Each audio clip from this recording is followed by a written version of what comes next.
Happy Monday, everybody. Hope you all had a good weekend, a restful weekend.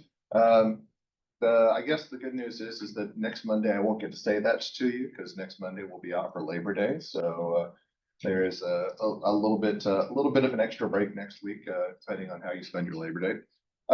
So good news is everybody in this class completed their beginning of semester questionnaire assignment on time within the window. So thank you very much for that.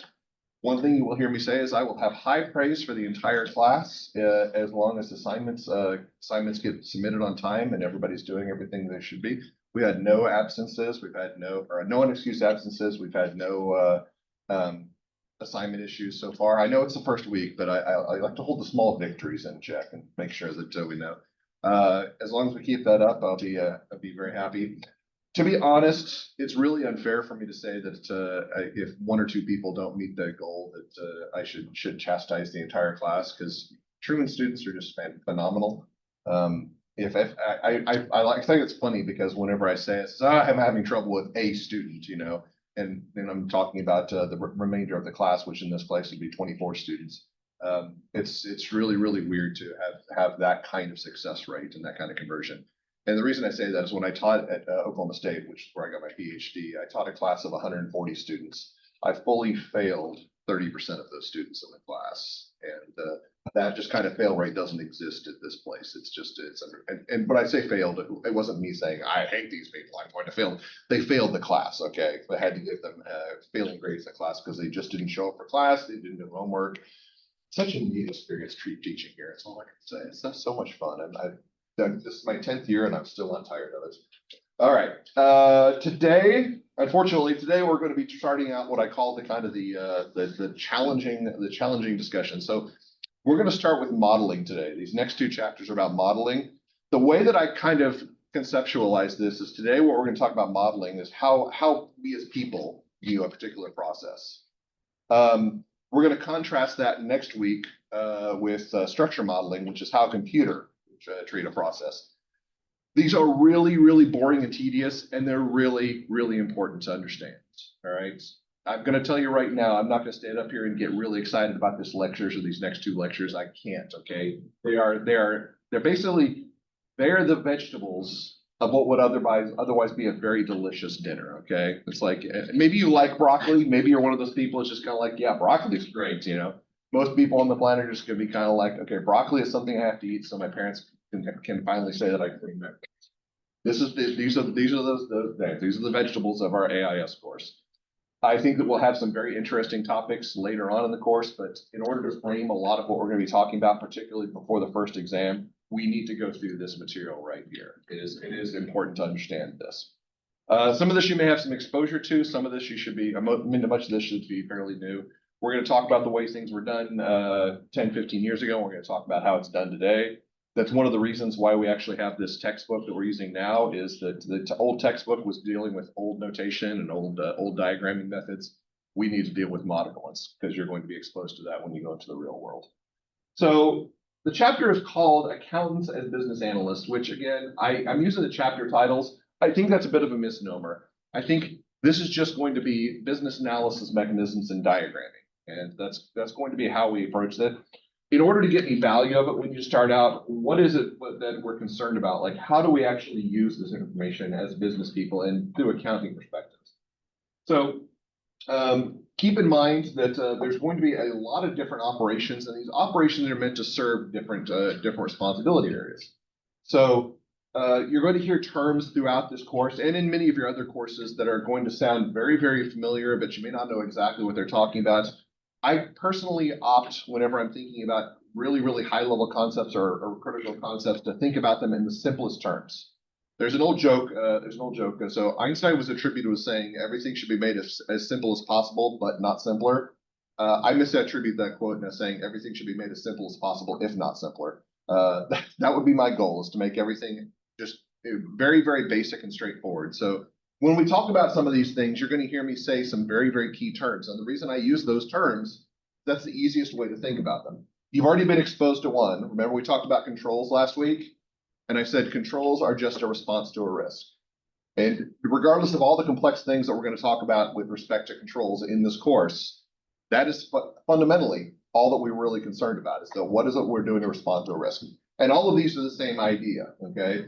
Talk about regulatory compliance. You've probably heard that term compliance before, but does anybody really, does anybody want to give me a technical definition for what compliance means? If you do, raise your hand and you can spout out 50 words or less, all right?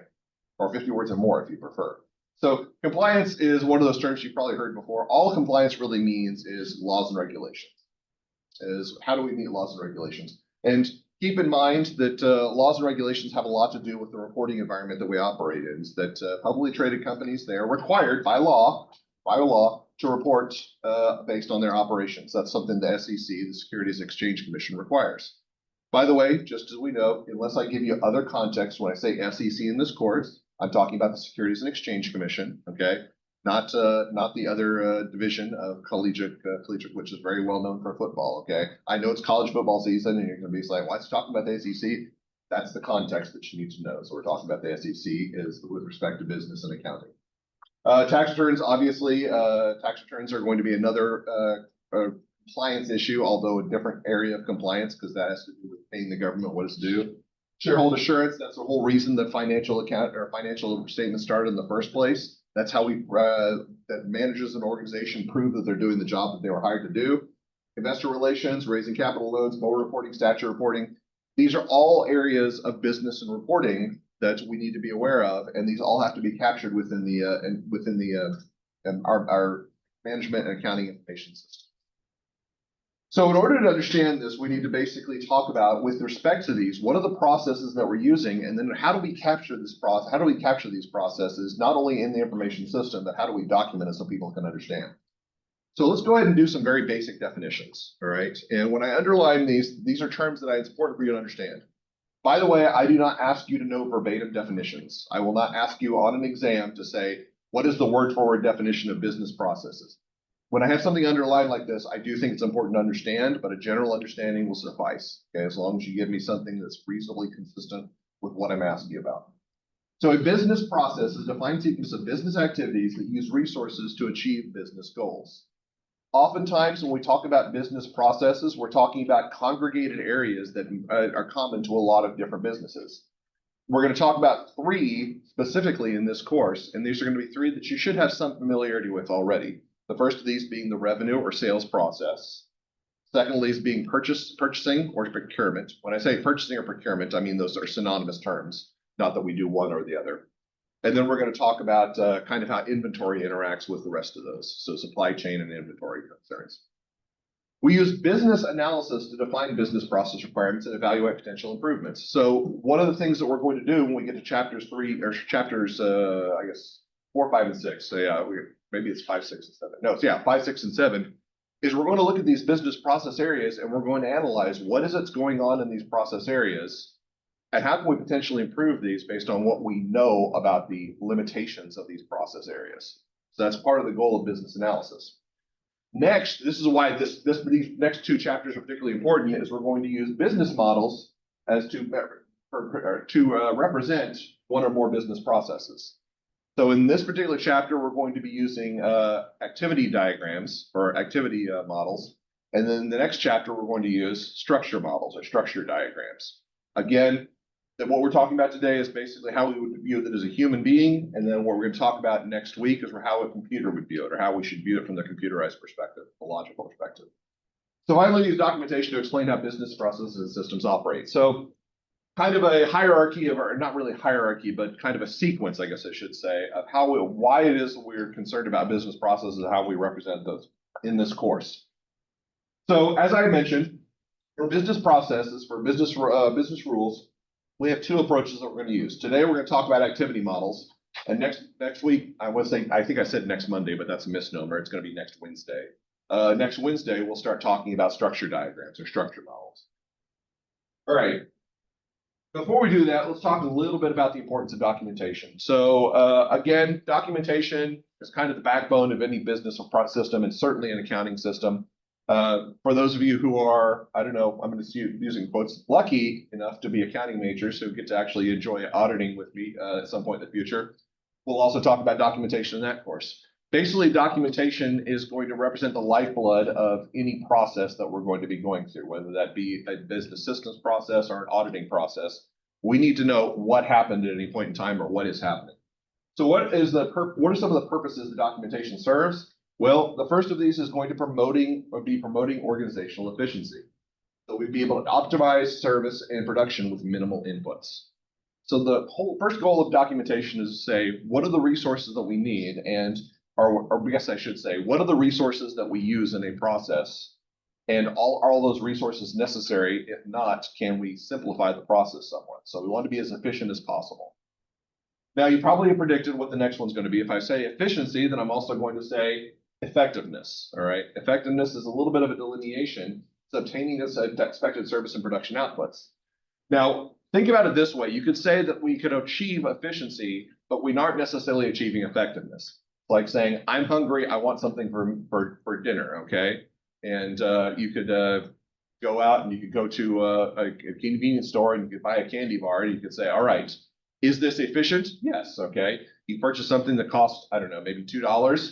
Question is it effective? Probably not. Most people don't eat candy bars for dinner. If you're one of those people who does, no judgment, all right? But most people are need something that's a little bit more satiating. So we would like to maximize our efficiency and effectiveness, but keep in mind that those may be contradictory to one another, or they may work against one another. So having the maximum level of efficiency may not necessarily be effective. Having the maximum level of effectiveness may mean that you're not as efficient as you'd like to be. But we need to think about both of those as constraints to what we're going to be putting into documentation. Next, proper design and operation of internal controls. I told you it was coming up, okay? I told you we were going to be talking about internal controls, and it was just this next chapter. So in addition to understanding that controls address risks within an organization, it's important to note that for most organizations, particularly those that are in the United States, analysis or implementation of internal controls and maintenance of those controls are required under the Sarbanes-Oxley Act of 2002. By the way, is everybody familiar with the Sarbanes-Oxley Act of 2002? I know this was a long time ago. For you all, it's a lifetime ago, okay? For me, it was when I was in college, all right? It doesn't seem like it was that long ago. It's a pretty big deal. Massive change to the accounting and reporting environment in the United States. And actually had repercussions on all different areas of business, as well as repercussions internationally. A lot of the things that we see from international business reporting were affected by the creation of the Sarbanes-Oxley Act. We're not going to go into details of the Sarbanes-Oxley Act. Suffice to say, it's a pretty big deal. But Sarbanes-Oxley Act, one of the areas that's really, really important is it says, look, you're responsible for the design, or management's responsible for the design, implementation, and maintenance of internal controls in an organization. Why is that the case? Well, the simple answer is that we want to make sure that all risks that are present within an organization are properly addressed. Because again, controls simply a response to a risk. Now, is there a lot more to it than that? Absolutely, okay? But we're not going to delve too much in depth right now. We may go in a little bit in depth later in the course. And then finally, compliance with relevant laws and regulations, okay? Ensuring that organizations follow the rules related to a business environment. Remember earlier I said when we talked about compliance, what you should think is laws and regulations. Basically, that's the long form of the statement.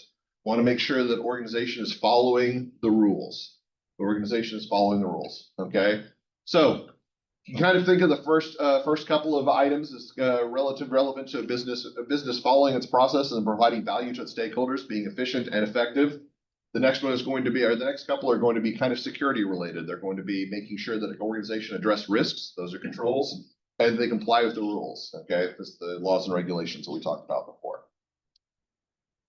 Some additional rules the documentation follows. Well, we need to make sure we document for employee training. This is particularly important in areas which have frequent turnover, because we need to make sure that anybody who takes over the role is going to be able to adequately follow what the previous person was doing, all right?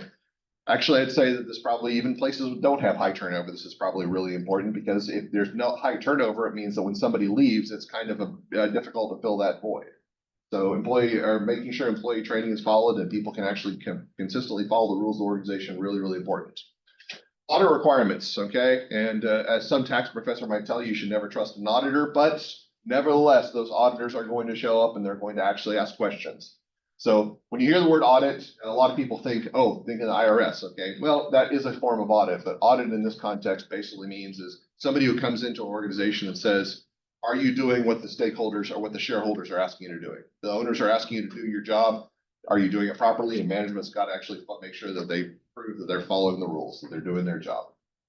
To the same extent, we want to make sure that documentation enforces accountability, that not only are we actually addressing the risks and we're following the rules, but the managers of the organizations know what their responsibilities are and they are accountable for those responsibilities. Also, external communication. A good AIS system is going to actually provide external communication to stakeholders, so documentation should enforce those particular trends. And then internal communication. I want to make sure that the stakeholders within the organization are also have their needs met. Okay, with that, these are kind of the goals, the overarching goals of documentation. Really, really important to understand how documentation works. We talk about systems documentation, but what does system documentation look like? And the answer is, it depends, all right? By the way, pretty much any question that you can ever be asked in accounting, if it's a qualitative question, you can use that response, all right? So in this course or in future courses, if I ask you a question and you don't know the answer, you just scratch your chin and say, depends, all right? And that will technically be a correct answer, all right? Sadly, that would not be a correct answer on the exam, all right? Unless you follow that up with the qualification of what you mean by it depends. But it depends is technically a correct answer. It's technically correct. And if you watch Futurama, that's the best kind of correct, all right? All right, so moving on. Documentation type, there are generally going to be two complementary types. So the first of these is narrative description, and narrative description sounds, it's just going to be words describing the process. Then we have graphical representations. And we're going to talk about all of these, but we're going to focus primarily on the last two, or we're going to anchor very heavily on the last one. The only reason I bring up flowcharts is because in less complex systems, flowcharts still get used fairly frequently. That being said, for really large organizations, flowcharts are massively outdated and have been for about 2 decades. That's why we're going to talk about the business process models. Specifically, you will notice at the bottom where I put a star, it says business process maps, IDEFO or F0 and BPMN. Those are all different methodologies. The one we're going to talk about in this course is BPMN. We'll talk about what that means here in just a bit. All right, so let's talk about the one that I prefer. Actually, sorry. Before we do that, we need to talk about why we actually have moved on. So this is kind of an aside. So as technologies evolve, the nature of process and system documentation has changed to match pace. All right. So the question is why. So basically what I'm telling you is here is that you will notice that when we go back to this line, said originally we had block diagrams, which as we're going to see are very, very simplistic. And we do data flow, which are a little bit more complex than flow charts, which are more complex than BPMN, which is the most complex. So we've had an evolution of documentation. And the question is why, and this is a rhetorical question because I want you to consider the following, all right? So let's go ahead and take a look. Has anybody seen one of these before? Okay, what is this?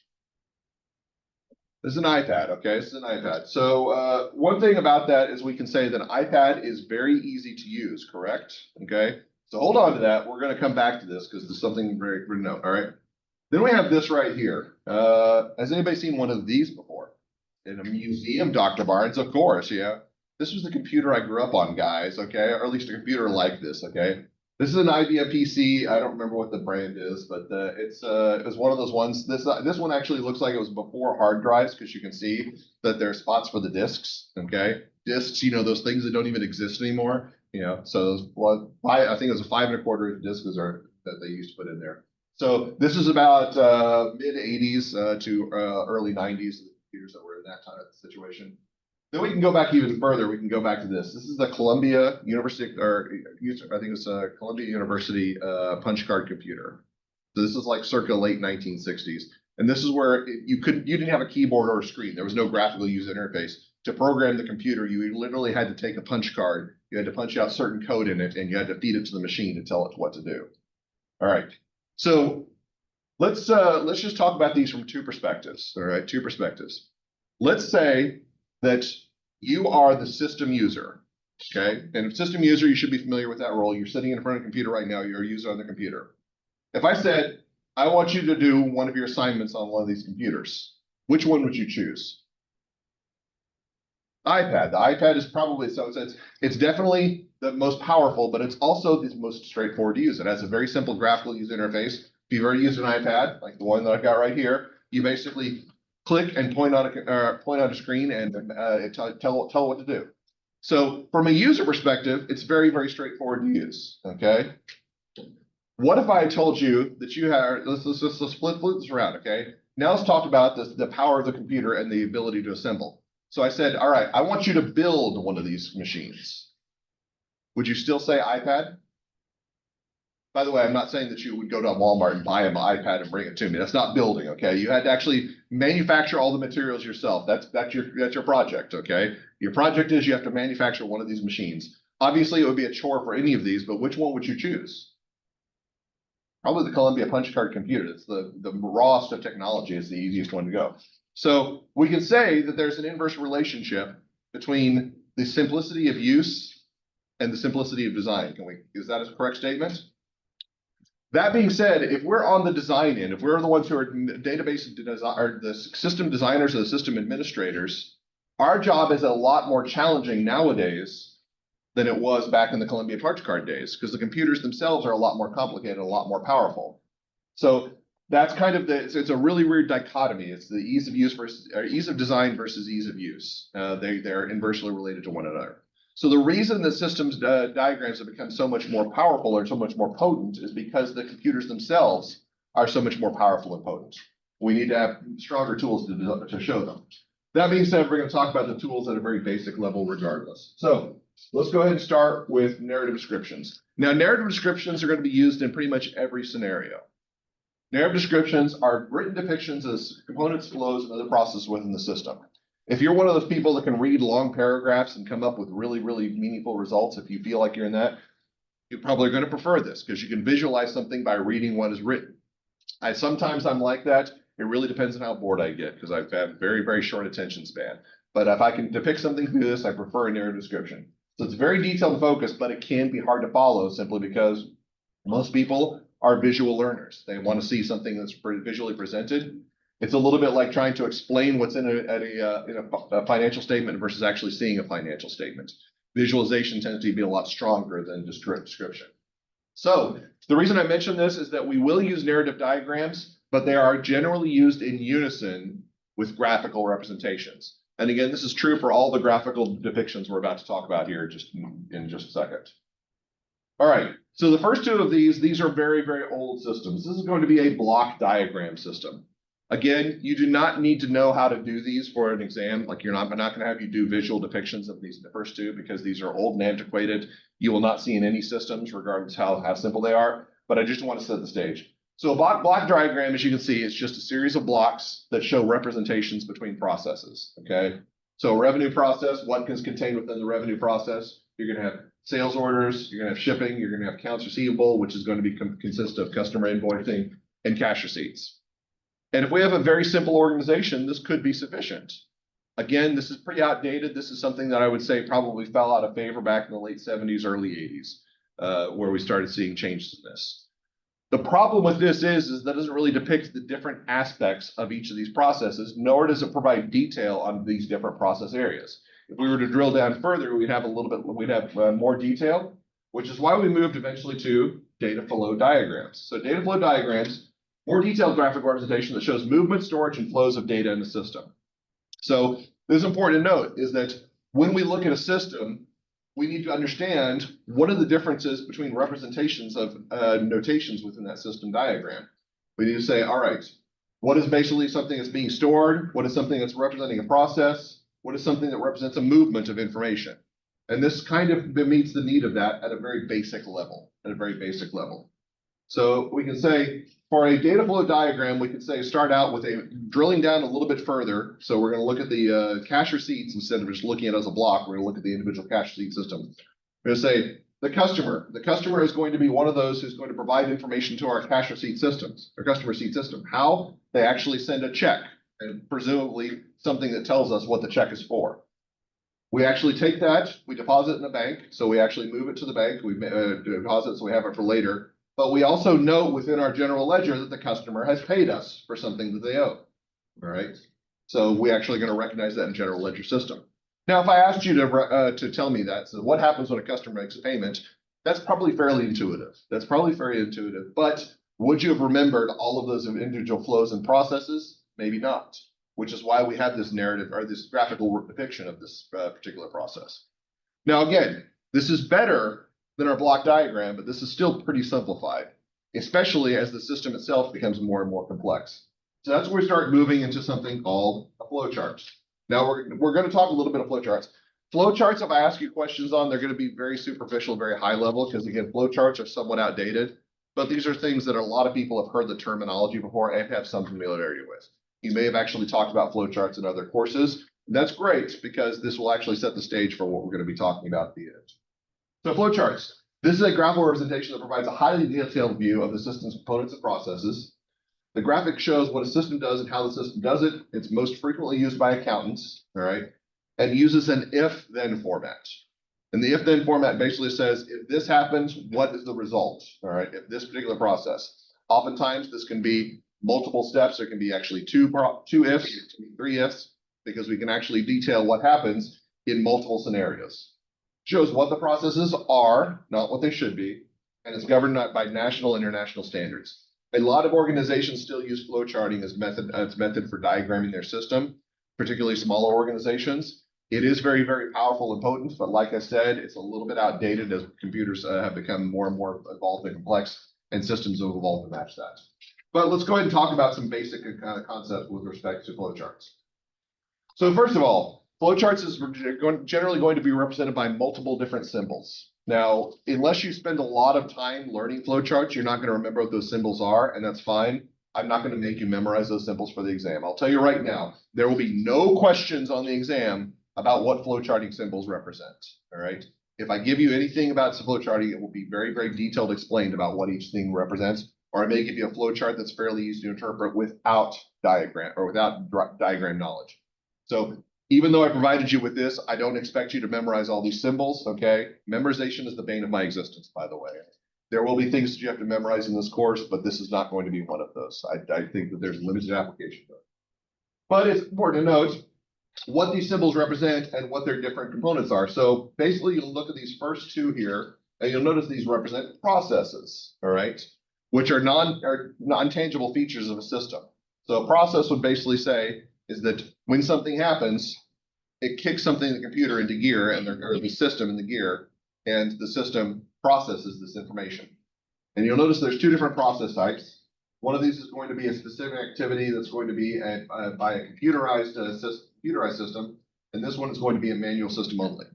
Now, we're not going to go into too much depth, particularly in today's class, but it's important to note when we talk about a system, when we talk about an AIS, it is not just the computer. There are steps that can be done by the human being as well that are outside of the scope of the machine.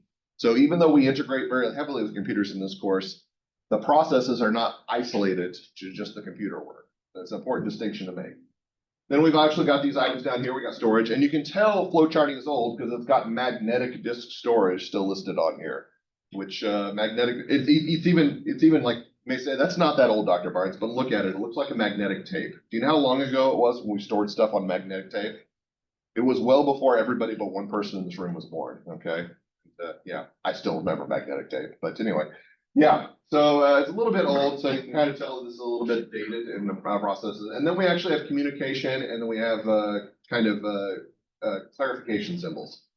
Now, let's go ahead and take just a real quick look at this diagram. This is a diagram that represents the cash receipt system. We looked at a cash receipt system earlier from the data flow diagram, and it had a grand total of like 4 symbols.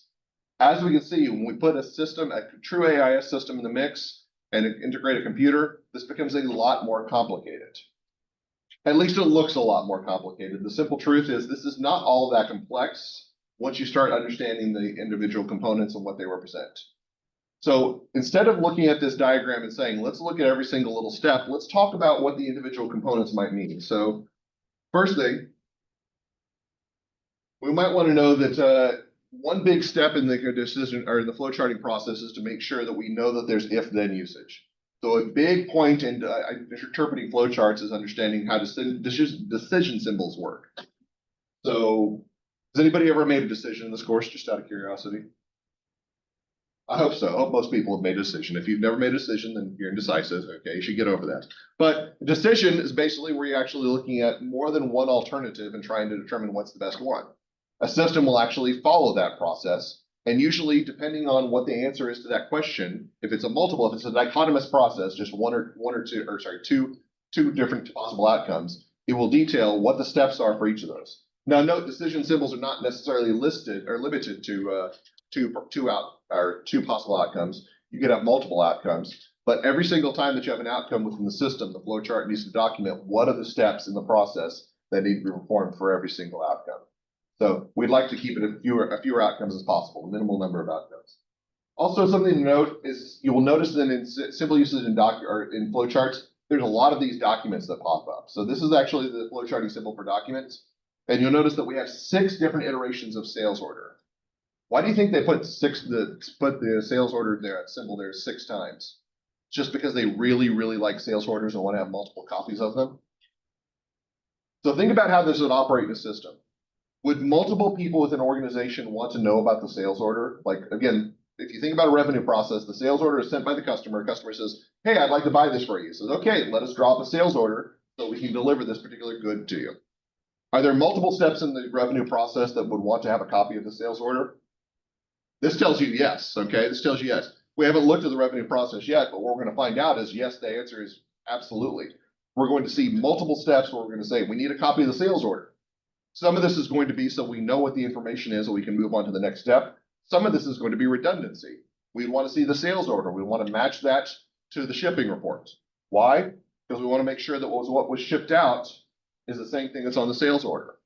Same thing for the invoice. We want to make sure the invoice matches the shipping document in the sales order. So there's redundancy purposes, and there's recording purposes, and there's just going to be process purposes. There's a big reason why we see multiple documents in a flow chart. It's basically to say that there are multiple steps within a process area that we need to actually provide this information. And then finally, we have unconnected simple usage. If you see this in a flow chart, basically what this means is it was too big for one page, so we had to move it to a second page. That's all there is. Now, if you're really, really curious about this, I only threw this in the slide just to show that there are a lot of rules in this area. Again, I'm not going to test you on any of these rules, but if you are interested in flowcharts or tend to utilize those in your own everyday usage, there's a lot of rules that govern how flowcharts to be built. So this is just kind of a guideline for those. But let's talk about what the primary steps are within a flowchart, because this is going to govern what we're going to be doing next with the business process model notation. So the data process cycle consists of 4 primary steps. That's going to be capture of information, which is going to be our input. And we know that if there's an input, there has to be what? An output, okay? We talked about that in our first lecture. So we're going to have our information output as our final step as well.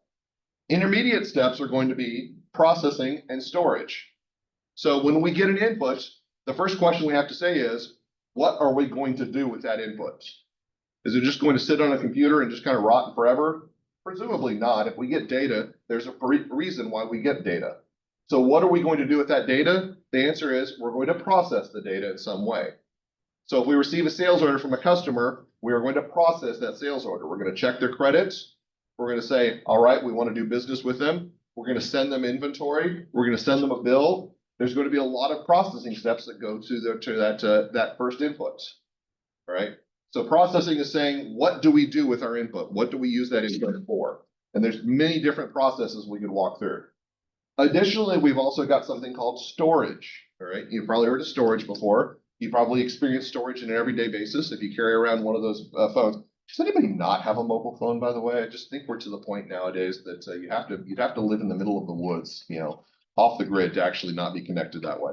So we've all got storage of some type, okay? Especially since we're all sitting in front of computers too as well. So what's the whole point of storage? Well, storage at a very simplistic definition is just to accommodate timing differences in usage. All right, accommodate timing differences in usage. Is anybody taking notes right now? Hopefully you're all taking notes right now. You're going to store those notes. What's the purpose of storing those notes? So, well, Dr. Barnes, I'm going to study for your exam really, really hard so I can get an A in this course. It's like, yeah, you don't need those notes right now, do you? You're not going to walk out of this classroom and says, man, that was a great lecture. I'm going to teach everybody everything I know about activity models now. I mean, if you do, no judgment. That's great. Okay, you can go out and you can talk to your friends and say, Dr. Barnes taught me, he enlightened me today. And if that's the case, I must have done something right. Great, but I don't think that's probably going to happen.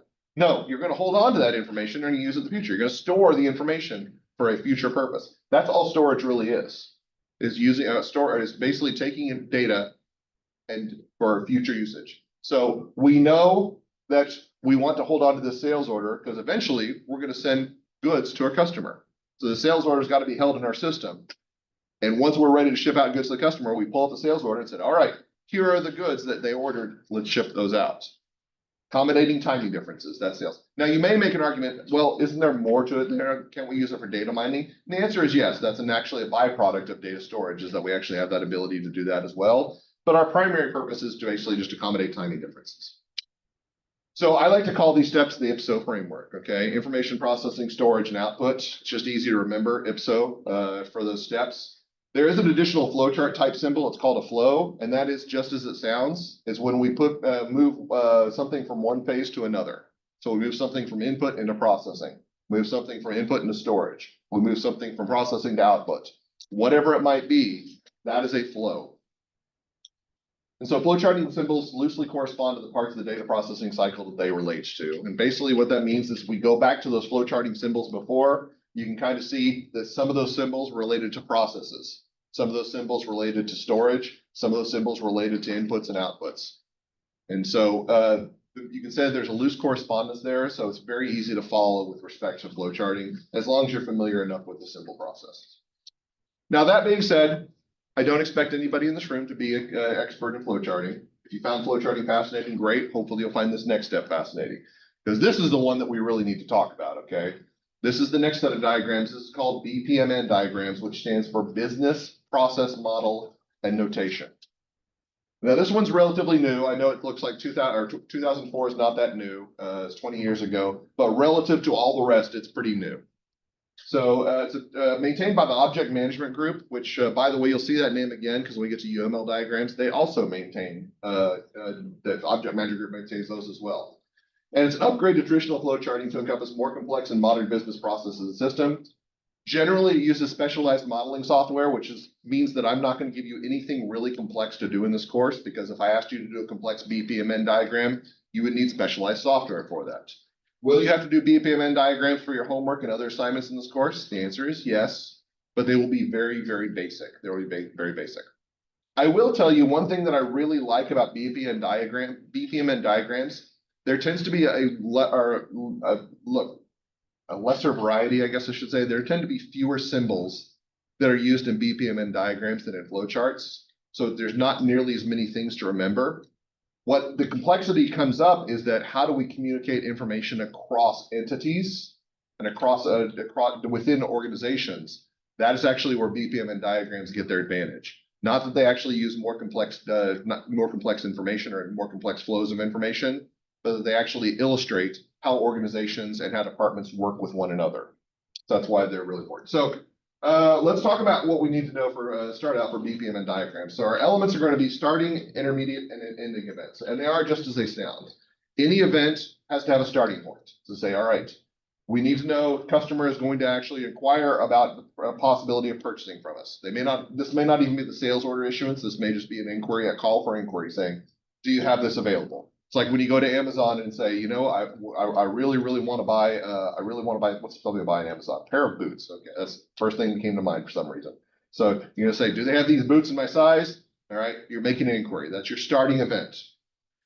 You may actually go, or then we can also obviously say that there's going to be an ending event too. When you receive your boots, well, presumably that's an ending event because we're talking about point of sale system.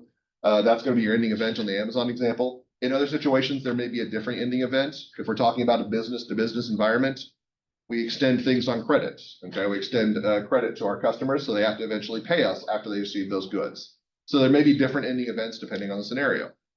Then there's also the possibility of intermediate events. And intermediate events is basically saying, all right, something came up where we have to diagram that this particular scenario requires a different set of decisions. When this set of decisions comes up, this is an intermediate event. So intermediate events like to follow the process, but do not start or end the process. As intuitively speaking, intermediate event is just something that comes up that's kind of, I won't say out of the ordinary, but something that is different from the rest of the flows of the process. Then we have activities. Activities are going to be, this is the reason it's called activity models, is because we want to make sure we understand what activities are occurring within a process area. Basic activities are modeled as rounded rectangles, and they're described with a short verb phrase, as we're going to see here in just a second. Then we have something called sequence flows, and we're going to see multiple different versions of sequence flows. These are represented by arrows to indicate the progression of activities within the process. So this is basically saying when we move from one activity to the next, this is where how the flow works. And it's fairly intuitive, though it can get a little complicated as we move within departments or within entities. Finally, we have gateways. Gateways show branching and merging as a result of decisions, okay? And they often appear in pairs in the diagram. The first gateway shows the branching, and the second gateway shows the merging of the process branches. At least that's the way they should work. I would like it that if you ever create a gateway system within your BPMN diagrams, that you always have two. You have one that begins the decision process and one that ends the decision process, okay? So two gateways. The only reason I mention this is that in our early examples of BPN diagrams, the ones that are in chapter 2, we are going to see pairs of gateways. But when we get to process of the business process areas in chapters 5, 6, and 7, for some reason, the publishers got really, really sloppy and started doing single gateways, which as somebody who's OCD really, really gets under my skin, okay? So if we actually are going to represent those in our own vernacular, we're going to say always have two gateways, one to begin the decision, one to end the decision. All right, so how does this work? So let's look at a very simple example, okay? Customer presents items, we scan the items and identify the payment method, we determine how they pay. Is it cash? We accept the cash. If it's credit, we scan the credit card, okay? That was an example of a gateway. The gateway opens and we actually determine what is the payment method, and we close the gateway once we actually accepted payments. Then we bag the items, okay? So this is an example of a retail environment where customers buying something. Pretty simple and straightforward, right? Uses all of our elements, but it's nothing too difficult to figure out what's going on in here. Now, this is an example of a single department scenario. And what I mean by that is this involves one department within an organization in a very, very simple and straightforward routine. Do most organizations have a single department? No. And probably more importantly, most organizations do not operate in isolation. We have a customer here. And if the customer is a simple customer, like somebody who just walks into a store and buys something, we don't need to represent a separate entity. But in many scenarios, many organizations operate in business with other organizations. So we may have to represent not only separate departments, but also separate entities, okay? Whether that be customers, whether that be vendors, whether that be some other external stakeholder that's involved in business in our organization. So what we're going to do is we're going to use this same format. And by the way, you can do this either horizontally or vertically. They do have representations of both of these in the book. Don't get confused. Either one of those is fine. I personally prefer horizontally, but if you want to present vertically, that's fine too. So let's talk a little bit about how we represent multiple departments and multiple entities, because that is the key to understanding an effective BPMN diagram. So single area of organization, in practice, processes and systems overlap areas. BPMN diagrams depict these overlaps by using pools and lanes, which is ironic that we were just talking about pools, yeah. But pools and lanes. So lanes represent different departments within the same organization, okay? So think about it, if we're talking about swimming in a swimming pool, you'd have multiple people within the same pool. That's multiple departments that are within the same pool. When we talk about pools, a pool represents an entity. And if we move for a different pool, that is a different entity. That is a different organization. So if I were to say, all right, I need to represent the activity of my customer, I would present that in a separate pool. If I was saying I need to represent the activity of the procurement department, that would be a different lane. Does everybody understand the distinction between those? We're operating within the organization, and we're talking about different lanes. We're talking about operating outside of the organization. We're talking about different pools. So this is an important distinction to make because we're going to actually convey information across both areas. So this is an example of the pool, which would be our entity, our organization. And you notice it says swim lane 1 and swim lane 2.